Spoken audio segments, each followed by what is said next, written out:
Okay guys, so now we're back for the second part of the Sun Dragon deck build. So let's go on to the spells. This might take a while, as you can see. So first one, Ball Sign Blaster. I'm Buster. Pay a gauge in a life, destroy a monster in the opponent's center. Then if you have a monster with Ball Sign on your field, destroy a card on the opponent's field. Beautiful.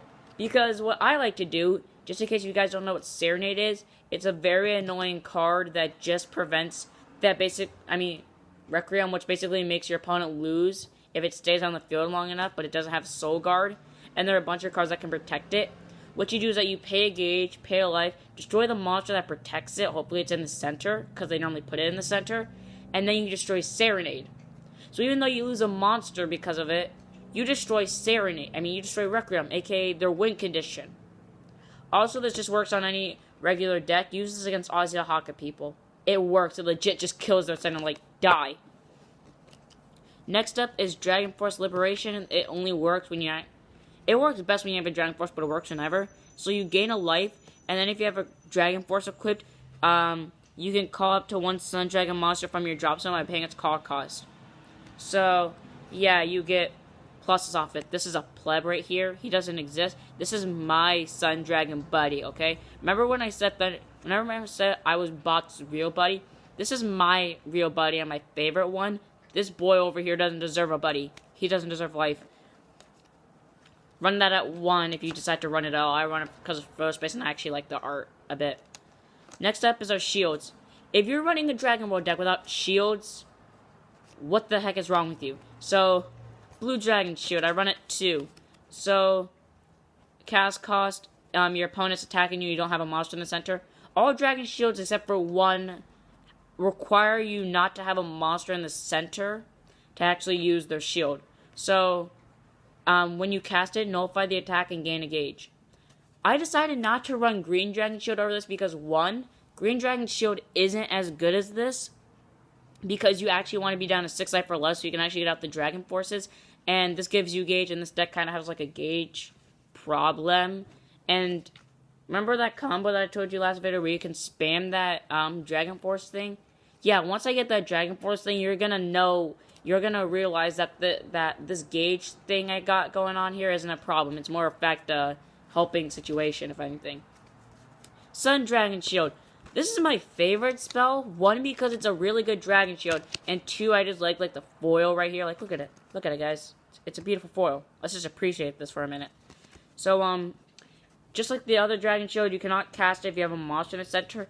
But because it's an archetypal Dragon Shield, because you see it's a Sun Dragon Shield, you also have to have a Sun Dragon on your field.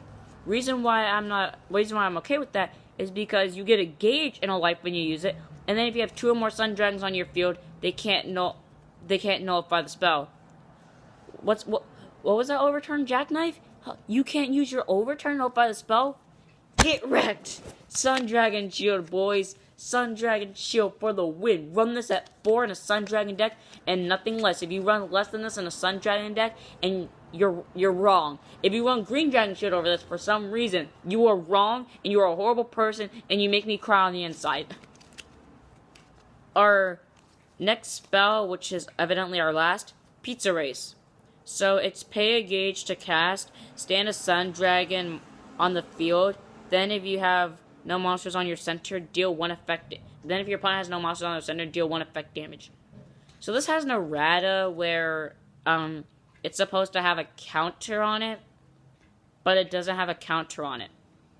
Always use it like a counter, because Bushiroad made a misplay. They miswrote the skill. Okay, I'm sorry, I can't talk today. So, you normally would use this. I'm just gonna reference the restanding item so many times, even though I don't own it in this video. So, say you were to link attack, and then, oh no, you can't make plays with it until after you attack with it for whatever reason, like you want to push your opponent down, then just attack with it, pay the gauge to restand your link attacking item, and then just impact call the link attacking spam monster, and then screw your opponent over for game. Always run at 4 people. Plus, it does 1 effect damage, so they don't have a center, which is pretty good. Now on to our items, because that was all of our spells. Dragon Force, Style of Straight Fist. Don't be bad like me. Don't be bad like this boy. Run the restanding item that is on Link Attack with the Sun Dragon, restand it not once per turn. Because even though all Dragon Forces can attack during the final phase and they can't be bounced or destroyed, it's not as good as the restanding one. But it has a decent skill and okay stats. 5k power, 2 crit, pay 2 gauge to equip if you have a monster with ball dragon on your field and you have a 6 or less life. When a Link attacks with a Sun Dragon, when a Link attacks with a Sun Dragon, destroy all monsters on the opponent's field and then deal damage to them equal to the total number of monsters destroyed times 1. At most, you can destroy 3. Against Chaos, this kind of hurts them if you're not playing, what's the word? Oh, right. Infinity of the Chaos. Call 4 Gear Gods out for no apparent reason. Unless you're playing against that and all of them happen to be size 30 or higher, you can just go Link Attack with my Sun Dragon to your giant, beefy, probably size 30 or greater center monster. Skill the item, nuke all your other monsters, deal 3 effect damage. I want to beat the crap out of Gear God with this. Yeah, and then just deal effect damage. Here's what I hate about this, though. It doesn't have Penetrate. It was so good, but then they ruined it. And what's even worse is that they had the audacity to make this attack whiff. So, since there's no Sun Dragon that has 0 crit, you're obviously going to be swinging for at least 3 crit. And the attack, if you're swinging at a center monster, is going to whiff because this thing destroys it unless you're playing the Chaos and it can't die by effects. Otherwise, the attack will whiff, which will suck. Here's how you know this card sucked. They changed the name. It used to be Dragon Force Style of Straight Punch. Now it's Style of Straight Fist. Yeah, what was the necessary part in that? That's what I question. Never run it unless you actually need a Dragon Force. I only run it because I need a Dragon Force. Otherwise, this thing wouldn't be here right now. Don't run this. Please, save yourself. Don't be a me. Our next item. The good one. I would run this at 4, but I only own 3. This thing will always be my favorite item regardless, okay? Sunfist Ball Guard. 6k power, 2 crit. It costs a gauge and life and equip. And once it's equipped, it can't be destroyed by your opponent's card effects. So what's that? You want to destroy my item? Well, guess what? Too bad, you can't. You can bounce it, but you can't destroy it. So here's what it does. When a Sun Dragon monster on your field be destroyed, a Sun Dragon card on your field be destroyed, destroy this card instead, and that card stays on the field. It's a counter ability. So, and this activates whenever, by card effect or by monster attack. So, say you needed a wall, the Buddy monster, if I can find it. Say this was in your center and you had this equipped, and your opponent was, attacking it for, a huge number, and you need to protect it. Then I would be destroy my item, it stays on the field, and it doesn't die, so the soul keeps safe if it still has a soul card. Now you have to waste 2 more attacks on this boy. It's a good wall card. Run it at 4. I only run it at 3 because I only have 3, but I would run it at 4. Also, it gets you closer to Dragon Force because what you can do is, even though that costs a gauge, it gives you 1 life closer to the Dragon Force cost, where you have to be at 6 life or less, and it can destroy itself. In a deck that's based on the item Dragon Force, having an item that destroys itself for an extra ability always is helpful. Before you equip the Dragon Force, protect your monster from dying, and then, next turn I can just go pay 2 gauge, Hakai the Dragon Force, boom. Oh, by the way, this also works against Ball, because, say you have the Dragon Force in your hand, Ball on the field, since you need Ball to be on the field to actually equip the Dragon Force, you get 6 life or less, just do this. I have this equipped, and my Ball is being attacked. No. Sunfist, Ball Guard, destroy it, just defend my monster, die. Always run it at 4, I run it at 3 because I only own 3, but it deserves to be ran at 4 because it's actually the good item. Sunfist Ball Guard. Sunfist Ball Knuckle. It's good and it's bad. It's not it's not Ball Guard, but it's good for all-around ball support. 4k power, 2 crit. It costs a gauge to equip, so it doesn't give you closer to Dragon Force, unfortunately. But once per turn during your once per during your attack phase and your final phase. You get to use it twice per turn, but only once during each phase. Give a ball monster on your field when it attacks +1 crit. Give me a sec.